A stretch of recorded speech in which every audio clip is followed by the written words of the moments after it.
ইতিমধ্যে সভাপতি ডাঙৰীয়াৰ আসন গ্ৰহণ হৈ গৈছে।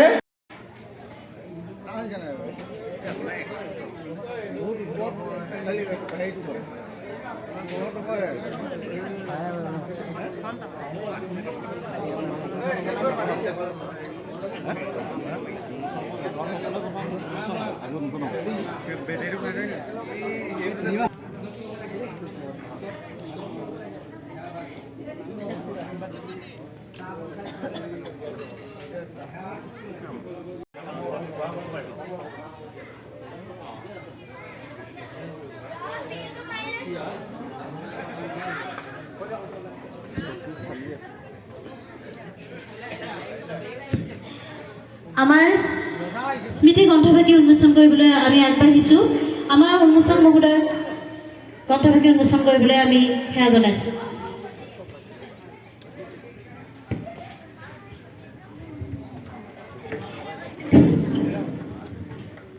শ্ৰদ্ধাস্পদ আজি নপাম মাউত গাঁৱৰ এই পবিত্ৰ নামঘৰ ভাগিৰ ৰূপালী জয়ন্তীৰ লগত সংগতি ৰাখি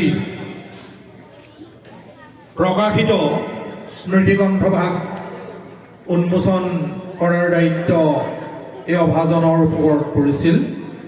জয় জয় আমি সভাপতি মহোদয় প্ৰমুখ্যে সাংস্কৃতিক শোভাযাত্ৰাৰ উদ্বোধক মহোদয়, এই অনুষ্ঠানৰ উদ্যোক্তাসকল, সন্মানিত বৈকুণ্ঠৰ পাৰিষদবৰ্গ, আই মাতৃসকল, জ্ঞাতিসকল, যুৱ যুৱতী বন্ধুসকল আৰু আমাৰ ভৱিষ্যত একমাত্ৰ আশা ভৰসাৰ স্থল কণ কণ মইনা মইনীসকল, সকলোৰে চৰণত আমি আমাৰ ভক্তি অৰ্ঘ্য নিবেদন কৰিছোঁ।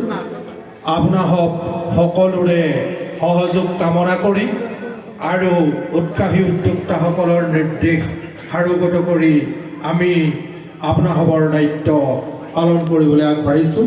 স্মৃতিগ্ৰন্থখনি উন্মোচন কৰোঁতে আমাক নিশ্চয় আমাৰ বন্ধু সোমেশ্বৰ গগৈ আৰু বন্ধু অজিত বৰাই সহযোগ কৰিব, আমি আশা ৰাখিম।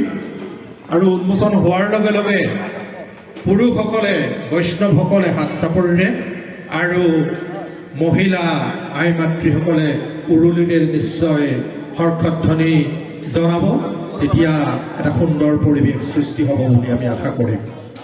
এয়া আমি উন্মোচনৰ দিশে আগবাঢ়িছোঁ। ভিডিঅ' কৰিবি দে, উন্মোচন কৰোঁতে ভিডিঅ' কৰিবি।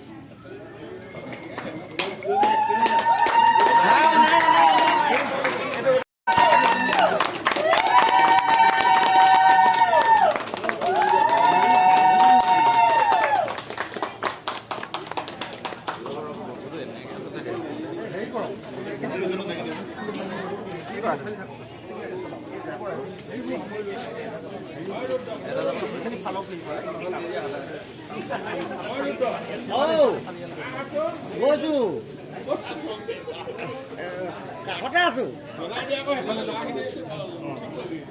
এতিয়া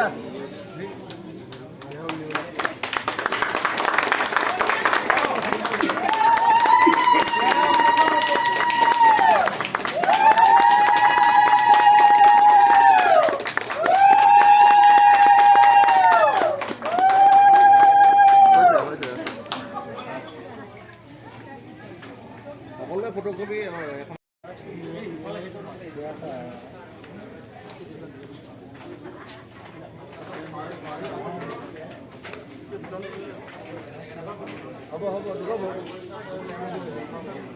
উদযাপন সমিতিৰ সভাপতি, উপদেষ্টা, সদস্য আৰু আমাৰ অভ্যৰ্থনা সমিতিৰ সন্মানীয় সভাপতি, উপদেষ্টা, সদস্য সকলোকে মই এই মাইক্ৰফোনৰ সন্মুখত আপোনাসকলক সেৱা জনাইছোঁ, নমস্কাৰ জনাইছোঁ। আৰু আপোনালোকে আজি পবিত্ৰ মন লৈ, এই মহান উদ্দেশ্য লৈ এই ৰূপালী জয়ন্তী অনুষ্ঠানটি অনুষ্ঠিত কৰিবলৈ মনস্থ কৰিছিল। আজি অনুষ্ঠিত হৈছে। আপোনালোকৰ সৌভাগ্য লগতে আমাৰ সৌভাগ্য মিলিছে। আমি মঞ্চত সকলোটি আমাৰ আনাই পুঠাও, মোমাই মাইদেউ আৰু ভাইটি ভণ্টি আৰু এই অঞ্চলৰ আমাৰ সন্মানীয় জ্যেষ্ঠ জ্ঞানীগুণী ব্যক্তিসকলক এবাৰ